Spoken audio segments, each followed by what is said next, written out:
నమస్కారం మేడం. నమస్తే. మీ పేరు మేడం? నా పేరు దీప్తి. ఎక్కడ ఉంటారు మేడం? కోకాపేటలో ఉంటామండి, హైదరాబాద్. ప్రతి వారం వస్తుంటారు మేడం? ప్రతి వారం ప్రతిరోజు వస్తాను. మోస్ట్లీ ఊళ్ళో ఉంటే మోస్ట్లీ రోజు రావడానికి ట్రై చేస్తాను, ఎంత వీలైతే అంత. ఎట్లా అనిపిస్తుంటుంది మేడం మీకు ఇక్కడ? నేనేంటే ఇక్కడ ఒక 25 ఇయర్స్ నుంచి వస్తున్నానండి. ఎట్లా అనిపిస్తుంది అంటే ఆయన పిలిపించుకుంటారు, నేను వస్తూ ఉంటాను. నా 10th క్లాస్ నుంచి నేను ఇక్కడికే వస్తున్నాను.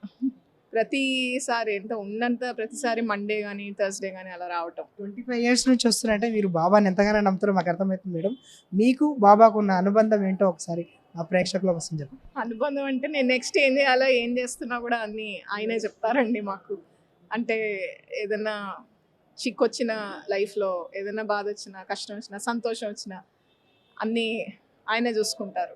అదే ఏమని మొక్కుతారు మేడం మీరు బాబాని? ఏమని మొక్కుతా అంటే రోజు నన్ను పిలిపించుకో చాలు అనుకుంటాం. మిగతాది ఆయన చూసుకుంటారు. ఏం మొక్కే అవసరం ఉండదు ఆయన దగ్గర. ఎంత టైం ఉంటుంది మేడం మీ టెంపుల్లో?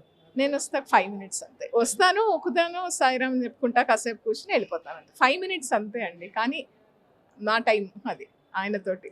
మీ లైఫ్లో ఏమైనా అనుకోని సంఘటనలు ఏమన్నా జరిగినాయా మేడం? అనుకోనివి అనుకున్నవి చాలా సంఘటనలు జరుగుతుంటాయి. ప్రతిసారి మనం ఏంటంటే సాయిబాబా ఆ కష్టాన్ని దాటడానికి శక్తిని ఇస్తారు అంతే. అందుకని కష్టం ఇవ్వద్దని ఎప్పుడు నేను కోరుకోను. కష్టం వచ్చినప్పుడు దాన్ని బయటపడటానికి శక్తిని ఇస్తే చాలని అనుకుంటాం. ఆయన అదే నాకు నమ్మకం. బాబాని బాగా నమ్మే వాళ్ళకి ఖచ్చితంగా బాబా దర్శనం ఇస్తారని చెప్పేసి అంటున్నారు మేడం.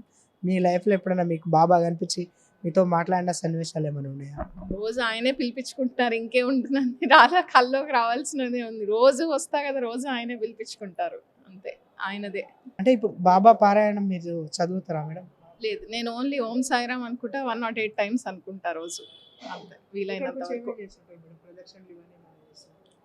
వస్తాను, అలాగా దండం పెట్టుకుంటా, ఇక్కడ వచ్చి కూర్చుంటా, 108 టైమ్స్ ఓం సాయిరామ్ అనుకుంటా వెళ్ళిపోతాను. హారతికి వస్తే హారతి పాడుకుంటా. మధ్యాహ్నం 12ంటికి వీలవుతే దానికి వస్తాను ఆ హారతికి. మీకు ఎప్పుడైనా భయం అనిపించినప్పుడు బాబాని ఏ విధంగా అడుగుతారు మేడం? ఏ విధంగా బాబాని అనే భయం వచ్చినా, కష్టం వచ్చినా, హ్యాపీనెస్ వచ్చినా కూడా బాబానే తలుచుకుంటాం కదా. ఎందుకంటే ఆయన ఉంటే బ్యాలెన్స్ ఆఫ్ మైండ్ ఉండాలని అనుకుంటాం అంతే, ఏదైనా సరే. అందుకనేసి నన్ను అందరినీ బాగా చూసుకోవాలనుకుంటాం. నేను సింపుల్ అండి. నేను కన్సిస్టెంట్గా రోజు ఇంత చేయగలను, అది చేయగలను, అది చేసుకుంటా. రెగ్యులర్ లైఫ్ మనకి బాబా దాంట్లోపల కలిసిపోతారండి. బాబాని నమ్ముకున్న తర్వాత మీ లైఫ్ ఏ విధంగా? అంటే మేము ఎట్లా ఉన్నా దానికి బాబానే కదా.